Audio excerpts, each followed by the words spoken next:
Okay, great. Well, hi, everybody. Today's guest, I first found her on Substack, and I happened upon a post of hers called Sacred Tears. And I was drawn to that for many reasons. One being, of course, anybody who knows me knows that I cry easily.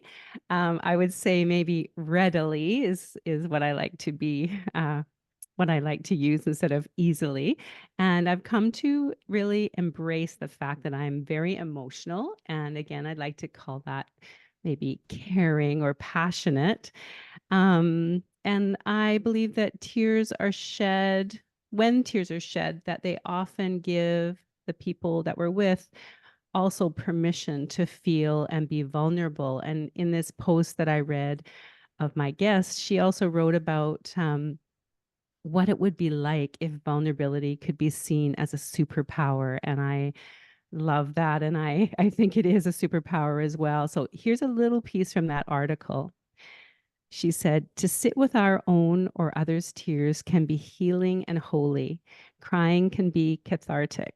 I cannot count the number of intense hospital shifts that resulted in me crying in the car, the shower, or on the shoulder of another person. My tears are a way of honoring the suffering that I see. They also serve as a prayer and a release. And I thought that was just beautiful. And I have some questions about that too. I read several more of her pieces and I knew that I wanted to reach out and have her on the podcast. The more I found out about her, the more I saw that she was someone who was definitely cultivating and spreading love in the world through her caring and support of others and the thoughtful, empathetic, and skillful teaching and guidance that she does. So, my guest today is Reverend Christine Vaughn Davies, and she's a busy and really skillful woman. She is a speaker, writer, educator, and spiritual practitioner. Some of her titles are a pastoral educator, a hospital chaplain, an ordained Presbyterian minister, a certified educator with the Association of Clinical Pastoral Education, a seminary professor, and a trained spiritual director. She has a master's of divinity from Princeton and a master of social work from Rutgers. She also has been a healthcare administrator and a cognitive behavioral therapist. Wow. And on top of all that, she's a mom of two busy kids. And she and her family live on a small farm in New Jersey with chickens. And she's a beekeeper too. And I'm sure that I'm missing some of the other things that she does, but this is a good start. So, welcome, Christine. Oh, thank you so much. I'm thrilled to be here. And as you were reflecting on the article about tears, I was tearing up just Oh, in just the sacred connections that can exist, even as we find each other online and read each other's work, and feel that something really resonates within our spirits. I agree. I agree. So, as in the introduction there, obviously you have many, many roles.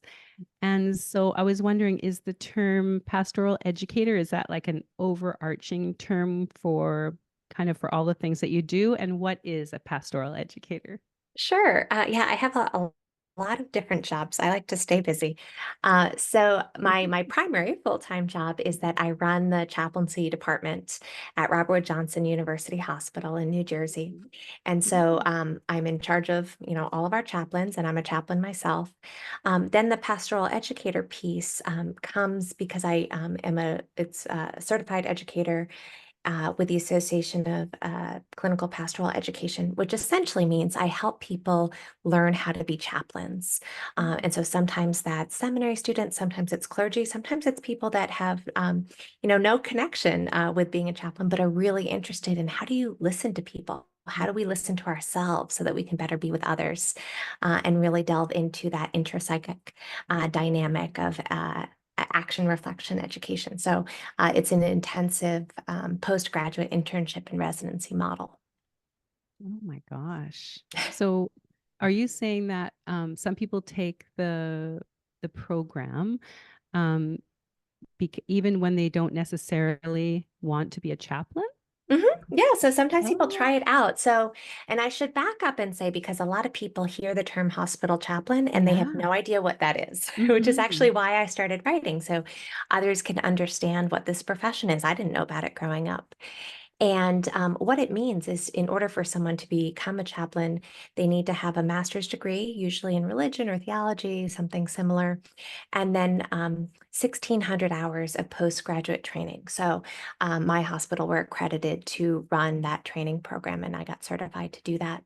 But yeah, sometimes I've actually had other people from the hospital that work in the hospital, a nurse or someone that worked in the emergency room doing registration, security guards that want to learn more about chaplaincy. And so many of the skills that we teach are transferable to many different aspects of our lives. Mm-hmm. Yeah, that would be really valuable for a lot of people. Even, for me in education, being a teacher and then a community school coordinator, all the time I spend with families, listening is a huge part of that job.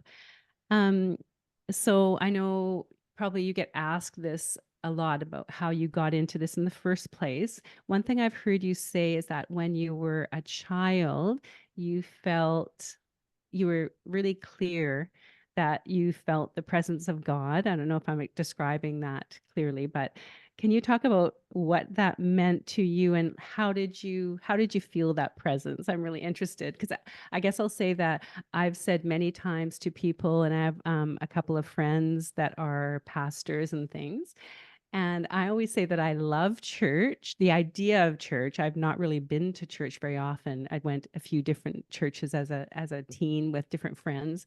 Um, but I don't really get the God part. I always say that. And so I've had some wonderful discussions about what that means. And so how did you feel the presence of God as a child? What do you mean by that when you say that? Mhm. Yeah, so my parents took me to a Presbyterian church, in the town, one town over, and so I was kind of steeped in church culture. And so that was the language that I had. Other people that aren't exposed to that particular congregation or upbringing may have different language, right? Like they may see it as getting in touch with themselves or the universe. And I work with people who believe in God, who don't believe in God, and we can talk too about kind of the differences between religion and spirituality. But Mm. for myself at that young age, I mean, I was a very precocious kid. And for me, it was really, I would do a lot of praying, a lot of journaling, Mhm. a lot of, I read the Bible a lot more then than I do now. Even in seminary, I probably read more as a, elementary school kid. Um, and I think it was just this deep knowing that I had. I might describe it now as the Holy Spirit, right? Just placing that upon my heart or planting a seed of an idea in my mind to, follow a particular vocational path or, just getting excited about all things related to church. I was very nerdy in that way. But yeah, everyone's experience is going to be different. Yeah. Certainly the rest of my my sisters did not have that experience whatsoever. Oh. I don't think they've been in a church since, probably my ordination. And so really a lot of what I do is try to help people find their own path and examine what that's looked like for them. Right. Yeah, I want to ask you that next about when you're in your chaplaincy role and I guess I want to know so many things about that. So like, do all hospitals have chaplains? Um, and also is everyone allowed to have this service, or is there a cost? And also, how do you approach it? Like you mentioned, you work with people that don't believe in God, and um, yeah. So what happens when you're in the hospital, and how do you meet patients, and And how do you begin that conversation? Mhm. Yeah, these are all great questions, and a lot of people don't know this or have never heard of the term Yeah. chaplain. Sometimes people that have been in the military know, because or they know from the show MASH. I was just gonna Um, say that. That's it. That's where I've heard the term before, was in MASH. I actually got to meet Father Mulcahy, the actor that played him a number Yeah, of years ago before he died, and you're he was a very kidding. sweet man, and we talked a lot about that. Yeah. So yeah, so a hospital chaplain, I wish all hospitals had a chaplain. I would say a lot of the larger ones do. So I work in a level one trauma center. We're an academic medical center. So they tend to have a lot more resources than maybe like a smaller community hospital. And sometimes it depends on the demographics in terms of if you're in a city, if you're in a rural area, Mhm. or whatever part of the country. Um, but and sometimes people view it as, oh, it's a nice to have thing. But they don't always have the resources available. However, there are certain mandates within the organizations that kind of accredit hospitals to do the work that say, in some way, you have to offer something to patients that can help them with their spiritual needs while they're hospitalized. So Mm, it just depends on the ways in which hospitals interpret that. right. So I like to describe it as a hospital chaplain is an extra layer of emotional and spiritual support while people are in the hospital. Mhm. And we're also there for patients, friends, and family, and also for the staff. We do a lot of staff care as well. Anyone can see a chaplain, anyone that's in as a patient or a family member. In my ideal world, every patient would have the opportunity to have Yeah. a chaplain visit. I don't have enough staff to make that possible. Mhm. So we rely a lot on referrals or consults. So a lot of what I do is educate the rest of the hospital about when to call us, why to call us, how we can help them. We do have a couple of scenarios that we automatically go to. So we're automatically going to any death that's occurring. We Mm, also go to all of the traumas that come in. So, if someone comes in from a car accident, right. you can imagine when their loved one gets the call Mhm. that, that their family member has been involved in this car accident, they're going to be very anxious. So we're the family support Yeah. person to meet them and be with them and then facilitate getting them some answers from the medical team when they can. Mhm. And then, unfortunately, if the situation does not go well and the patient does not survive their injuries, we're there for more of that bereavement support at that time as well. Um, but in our routine visits, sometimes, especially this summer, I had 6 interns that were great. They were doing their course. And they would print out the lists every day and go to room by room. I like to say drumming up business, Yeah. offering people a chaplaincy visit if they would like them. Patients can always say no. Mhm. There's no cost involved. I get that question a lot. They're like, oh, how much is this? Yeah. And the other question I get a lot is sometimes I'll walk into a room and a patient will be like, well, I'm not religious. Like, that's Right. okay. You don't have to be religious. And I like to tell people I'm not the church police, but hospitalizations can bring out so much for people. Even if Mhm. someone is there for a routine procedure, you know, they might have all this time to think about their own mortality. Yeah. Or so many times I'm there with someone who's, getting discharged the next day, but they're telling me, oh, the last time I was in a hospital, I was saying goodbye, to my family member. And so all of that grief just Right. comes rushing back.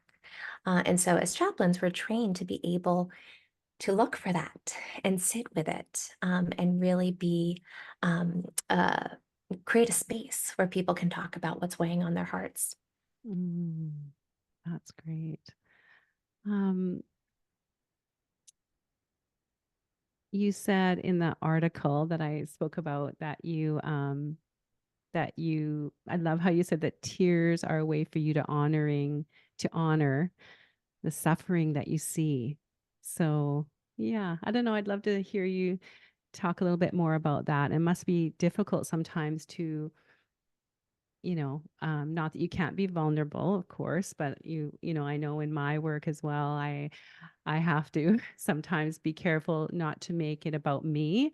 And, Mhm, if I'm hearing some of these really devastating situations that families have been in, and it's heartbreaking sometimes. And so, mhm, I I will show emotion for sure, but I try sometimes to really keep focusing on what they're saying. So how do you deal with that?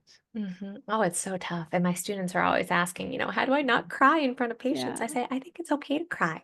Yeah. It is okay to tear up, because it shows that you are bearing witness Yes. to the pain that someone is Mhm. going through, and you are being empathetic with them. Mhm. Now, I always tell them there's a difference between, if I start boo-hooing so much that the patient then has to take care of Care for me, you. we have a problem, Yeah. right? But of course, my eyes are going to get misty, and there's been times where I've just said, okay, I'm gonna go check on a few things. I'll come back and see you all in a little bit. And then I hightail it to the bathroom and I'm just bawling and washing my face. And because the Yeah. circumstances can be so terribly sad and tragic. And at the same time, there's some beauty in them. It's profound to be able to be with people when they're at their most vulnerable. Oftentimes chaplains are there on the worst day of someone's life. And if we can just make that 1% better by our presence, Mhm. that to me is really powerful, and what keeps me in it and wanting to be there for others. Mhm. And there's just such tenderness too. So as sad as it is, getting to see the love in the room oftentimes when people are saying goodbye, Mhm. or just I would call it like the graces that might come up for people, or hearing stories about people's lives, is just so meaningful. And that's another part of why I started writing, because sometimes these stories are just I change the stories a lot when I write them, just Mhm. for confidentiality purposes and Yeah. things like that. But the tenor of the stories are just so precious, and I'm like, I can't just hold these myself. I feel like they need to be shared, Mhm. especially if they can help others to kind of get in touch with a deeper truth for themselves in their own lives. Yeah. Absolutely. I know I read that you specialize in spirituality, grief, loss, and in self-care. So how does self-care fit into the work that you do? Yeah, so self-care, I have had to become an expert in, because I was so bad at it starting out. Because this work is so hard. And for the longest time, I was convinced that, oh, I don't need self-care. That's for other people. And, I think a lot of us have this mentality of, oh, it's selfish, or, I can just power through. And I find, especially in clergy circles, it's like, oh, no, I have to do this for God, or this is my calling or my ministry. And Right. I was guilty of all of that. Um, but I saw the toll that it would take on my mood, on my health, on my own spirituality, on my family. They were quick to point it out as well. And so, really delving into, okay, what are our stumbling blocks for self care? What is true self care? It's not just, I love a spa day and a bubble bath as much as Yeah. anyone, but that's not all of what it is. It is Right. taking good care of yourself throughout the day. And for a lot of us, it's even things like our mindset, and how are we speaking to ourselves? Are we being compassionate toward ourselves? Mhm. Usually not, I have found, for most Right. people. Certainly for myself, I would say things to myself that I would never say to patients or my students or people Right. in my own spiritual direction practice. So it's really been a lot of years of taking stock of, okay, how do I care for myself? What are the questions I need to be asking? What are the practices I need to be putting in place to ensure that I can keep doing this work, right? Otherwise, it's unsustainable. Right. Absolutely. And when you talk about spirituality, I've heard you talk about that you correct me if I'm wrong, that you listen for what's happening in the three domains that Mhm, you mhm. say are part of spirituality. So um and you try and listen for where there might be a break or a lack or something like that. And so I want you to talk about that. And also, do you think that these three domains are important to everyone to be able to thrive? Yes, I think they might look different for different Hmm. people. So my very basic definition of spirituality is how one is in touch with themselves, with others, and with the world around them, or something greater than them. So those are kind of the three domains. And what I'm looking for as a chaplain is, where is there that potential for spiritual distress, which is a break in any one of those areas.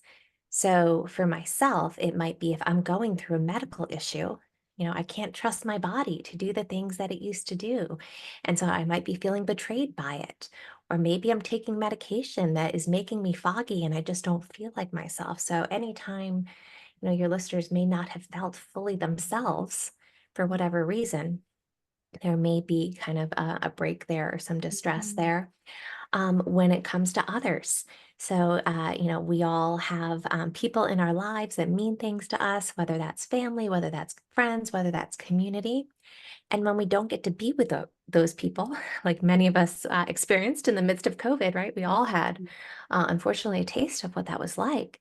Yeah. That can really be detrimental to our souls and to our spirits. And then the other piece I would say is connection to, for some people, they would say God. For some people, that would be the universe or nature or the transcendent, really a larger purpose than themselves. And sometimes when someone's going through something, particularly if they're suffering, they can also feel that break with the larger world around them. I've had a lot of patients talk about, I don't know why God's doing this to me, and then there may be some anger there, or they may feel abandoned, or even something like a patient not being able to get out into nature when that's something that really sustains them, but they have to be inside the whole time. So there's a break there as well. So these ruptures can sometimes be temporary. And then usually when the person is able to reconnect again, there's not a huge lasting impact, but sometimes they can be really significant. And I find acknowledging them is really helpful, because that can help someone get back to their state of wholeness. Mhm. And so will you help them when you sort of figure out that areas that might have the distress? Do you sit and help them figure out some steps that they could take to feel? Sometimes it depends Mm. on where people are. So in the hospital, often when I'm sitting with people, they're in crisis. So that may not be the time, because sometimes this takes a while to be able to work through. So if someone has, just had a cancer diagnosis, for instance, that's going to take some time for them to process. So some of what I might do then is talk with them about, what they're feeling in that moment, what Yeah. they're scared of, how they're seeing this in terms of their sense of the divine in their lives. So, really kind of tease some of that out. And my hope is, in creating that space or that container for them to start exploring it, Right. that can be a step in the direction toward healing. I don't always get to see that healing as a chaplain, Yeah. because I'm there for such short term work. Right. But that's actually part of why I started. So I also have a spiritual direction practice on the side where I meet with individuals over time. And that is, fabulous, because I get to know people and Yeah. get to see the shifts that are going on in their lives. So we can do more of that longitudinal work together. Oh, that's great. I was just going to ask you that. So, do some of the people from the hospital come to see you afterwards if they've made a nice No, I've connection with not you? done that. Yeah, no. Oh. I tend not, I keep them very separate. Mm. So yeah, I don't tell anyone in the hospital that I'm also doing that. Oh. But my hope is that the people in the hospital, we do inquire, do you have a congregation? Do you have someone else that you can talk to Yeah. about this? And Mhm. what are the resources Right. that are out there? For some people, they're like, I'm in therapy. I'm like, fantastic. These are Right. great things to bring up in that therapeutic relationship as well. Mm, great. And then in your private spiritual direction work, you have almost like a you're almost like a counselor, like someone would meet with you over time as long as they feel they want to, kind of thing. Yeah, and Yeah. so I used to be a counselor ages ago. So there's an element that feels very familiar. In Yeah. spiritual direction, we tend to meet a little less frequently, It's usually about once a month, but if people are Mhm. going through a major crisis and wanting to meet more often, we certainly can. But it's a similar setup. All my folks are over Zoom at the moment. I have a beautiful office in New Jersey. No one ever comes to it, which is fine. Maybe one day. But yeah, and where a lot of what we're doing together is listening for what's going on in their lives and what are they longing for? What Mhm. invitations are they sensing in their own spiritual lives? And a lot of times people say, I just don't ever think about my spiritual life until we're sitting here together. And this kind of gives Ah. me the opening to do that. Mhm, mhm, And then others I meet with may not have grown up in a particular tradition and they're trying to figure out what is it that I believe? How do I connect with a sense of the sacred when I don't have, religious practices in my background? Or perhaps that's been a toxic place for them previously, and they're really trying to um, figure out what can they take from those experiences and what do they need to create anew. mhm. Do you think there are some, would you say there are some kind of universal ways that people could infuse more spirituality into their lives that you suggest? Yeah, so I think it depends certainly on how people connect with what is, divine or Right. transcendent in their own lives. But I think simple things like gratitude and having a gratitude practice is not something I'm good at, but and when I remember to do it, it is supremely helpful. So Yeah. something I recommend sometimes people do, I call it micro gratitudes. So Mm-hmm. coming up even with three things in their life, and I say get them to be very small things, Mm-hmm. nothing large like my health or my Mm-hmm. family. We all know that you're grateful for that, but what are three very small things that happen to you during the day that you might reflect on and say, you know what, I'm really grateful for the fact that my son gave me a hug today. That doesn't happen every day. My children. Or I'm grateful for the fact that, I cut some fresh rosemary and it smells beautiful in my kitchen. Or I'm grateful that I got to have this lovely conversation today with, a new friend of mine. And keeping track of those, I think, is important. So the writing it down, there's a few apps that you can use as well, because then what starts to happen is that we see those throughout our day. We're looking for it and we're attuned to it. So that's one that I recommend. I Mm-hmm. always tell people if you're looking for a quick fix, a simple walk in nature can do wonders, especially if we're not looking at our phones, we're not listening to anything in our headphones, even if you live in a city, just going outside, feeling the wind on your face, hopefully the sunlight or the rain, depending Yeah. on what's happening. But there's something that I think our bodies and our souls crave that we can get outside that we can't always get inside. Mm-hmm. Yes, I love those ideas. And that's so true with gratitude. I just wrote something about that on my Substack, and that's something that I don't think people talked about in the last several years when people started talking more about gratitude and how important it is and mindfulness and everything. It's like the why behind it, and exactly what you said, that when we start paying attention to those little things in our lives, we start to notice more of those of the things around us and appreciate them. And it just changes our mindset. That idea of what we focus on grows, which is kind of what this podcast is about. So I find it really helpful when people talk about the why behind gratitude. Like, why do we keep a gratitude journal or even say those three things? And it really does change the way, for me, it really did start changing the way I look at my day, at everything around me. Not that I'm always positive, for sure. That's not true, but it does help us appreciate, I think. So thank you for saying that. So I just think that this work that you're doing, I just want to say, I thank you for doing Mm. it, because you are really, you are spreading knowledge, and you're creating these loving feelings, and you're helping people gain skills, and the people that you teach, and you're providing so much comfort to the people that you work with. So it seems like, to me, it sounds like beautiful, beautiful work to do. um so do you think Do you think your kids will follow in your footsteps? Do they ask you about the work that you do? Well, first of all, thank you. That is so sweet for you to say. And no, my kids will not follow. My almost he'll be 10 tomorrow. My 10-year-old hates church. She's like, why do we have to go? When does this end? When is it over? No, they are not, which is fine. Whatever their gifts will be, we're still waiting to see.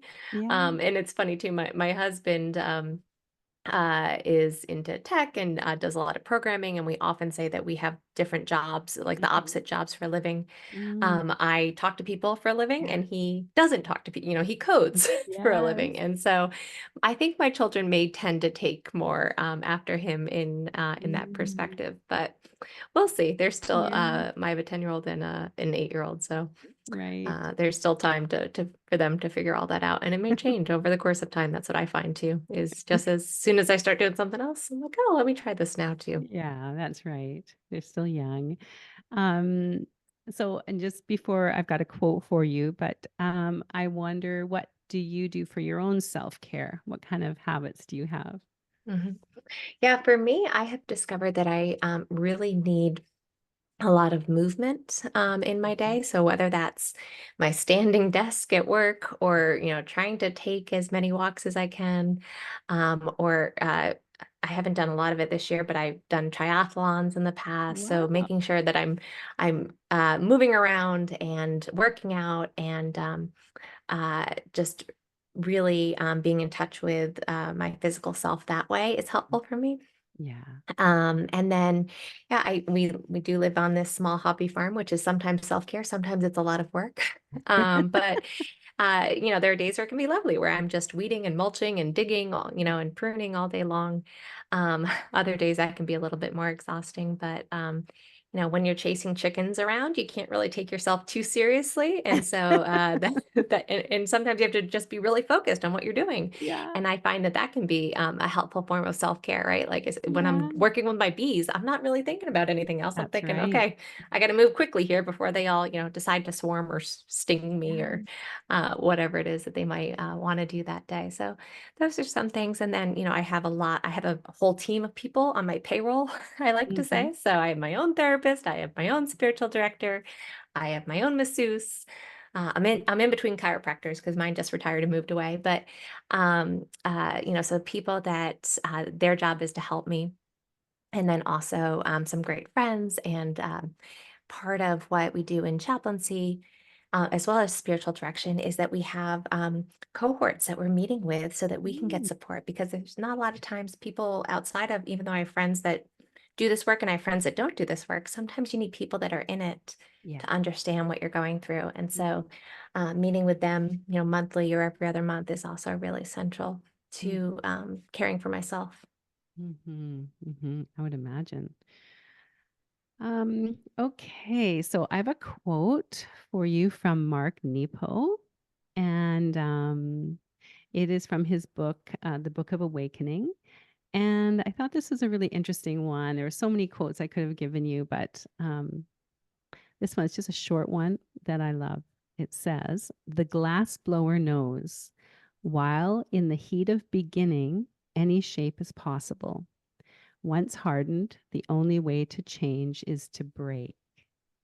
So I Mm. wondered if you had some thoughts on that quote, or if it reminded you of a story or anything at all, whatever way you Yeah, want to comment on it. I think it's beautiful, and I'm gonna have to read his book now. I mean, it's funny, as you're asking about my kids, I'm like, oh yeah, that they're at the beginning stages of not knowing what they're going to develop into, and so thinking of that kind of molten glass, who knows what the shape may take, and all Mhm. of the possibilities. And I also think of our resilience when it comes to that, like how much we can change, especially as we're still forming. Mhm. And I am so surprised often at children's resilience in particular. But the other piece that I thought of that, especially in the breaking, Mhm. was, I don't know if you're familiar with the Japanese art of kintsugi. Yes. Yeah, So that's great. yeah, so if your listeners haven't heard of it, Yeah. it's a traditional Japanese method of repairing broken pottery by kind of attaching gold pieces into it, or like a powder. Sometimes it's silver, and so that in the finished piece, you see where all the lines are and all the cracks, and it becomes beautiful because of the brokenness. So I was thinking about that too, Mm. that yes, there is breakage that happens, and that is part of life, right? There is so much suffering in our lives, but it's also how do we repair when it happens, or when we're talking about that spiritual distress and that disconnection. Mm. What does that repair look like, and how might we be even more radiant afterward? That's great. I love that. Thank you so much. Well, at the end of the podcast, I always ask the same two questions, and I love your thoughts on these. And again, thanks so much for talking with me today. Okay, the two questions I always ask are these. The first one is, with the understanding that what we shine light on grows, if we imagine a world in which we were to all focus more on fostering love, such as in the ways we focus on here today, what do you think we might see? So I hope that we can see the ways in which we are all interconnected divine beings, and the importance of caring for ourselves and caring for each other. Mm, thank you. And the last question is, what are one or two thoughts you hope listeners take away from our conversation today? Well, hopefully after tonight, they will know what a chaplain is. Yeah. So I hope they don't have to meet one ever. But if they're in the hospital, they can always reach out.